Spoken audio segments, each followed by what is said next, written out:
KALB. This is a First Alert forecast.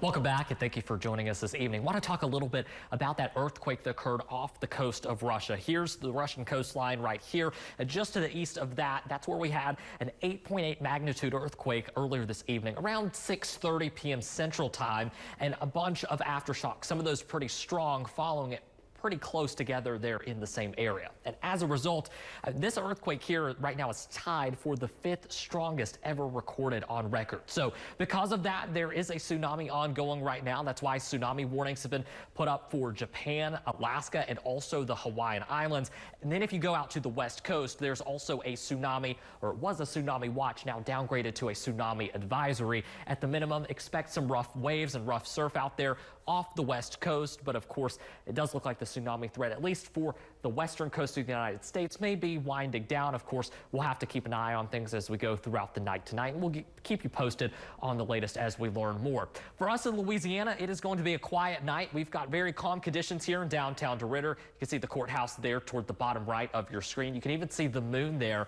Looks like a waning crescent way off there in the distance. Pretty small. First Alert satellite and radar has a couple of clouds over us that might have hindered some of your ability to see the International Space Station as it crossed over a little bit earlier this evening. I didn't have the chance to catch it outside, but we did have some cloud cover around Alexandria. There's some showers and storms ongoing off the coast. Of course, those are continuing to move away from us, so we stay dry overnight tonight. But of course, the chance for rain does start up as we head into tomorrow afternoon. Temperatures right now a lot cooler than they were a little bit earlier this evening, of course, but still very mild. 82 there in Natchez, 81 in Oakdale, 84 out in Jena, and 84 over in Leesville. The temperatures will slowly cool down as we go through the night. Tonight, we keep it in the 80s until about 3 to 4 a.m. And then for a brief period of time, we return to the upper 70s. By 8 a.m., we're already back into the low 80s and close to 90 degrees by 10 a.m. tomorrow morning.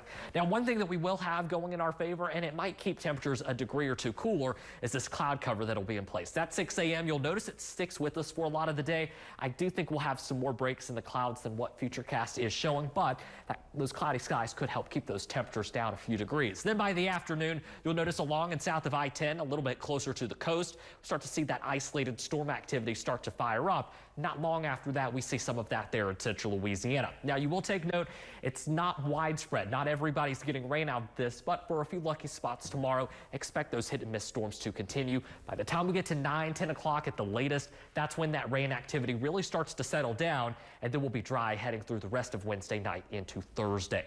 So temperatures tomorrow, like I said, very warm, already to near 90 degrees by about 10 a.m. Highs tomorrow top out in the mid and upper 90s. And for those that luck out and see the rain during the afternoon, you will see some relief from the heat, a lot cooler than these 90s. So hometown highs tomorrow, 97 there in Alexandria, 98 in Colfax, 100 there in Natchez. Feels like temperatures will range from 105 to 110 tomorrow afternoon. Of course, rain chances going to continue Wednesday, Thursday, Friday, keeping it between 30 to 50%. And the rain chances also hit and miss do continue into the weekend. There's that 10-day forecast. You'll see 50% chance of rain there on your Friday or Saturday. Then it gets a little bit lower heading into Sunday and the rest of, or the start of the new work week. Yeah, and August is starting on Friday, and it looks like pretty good temperatures for the first week. Yes, we're going to finally tone it down to what's seasonable for us this time of the year. I'm certainly not going to complain. Very good news. Thank you, Jake. And more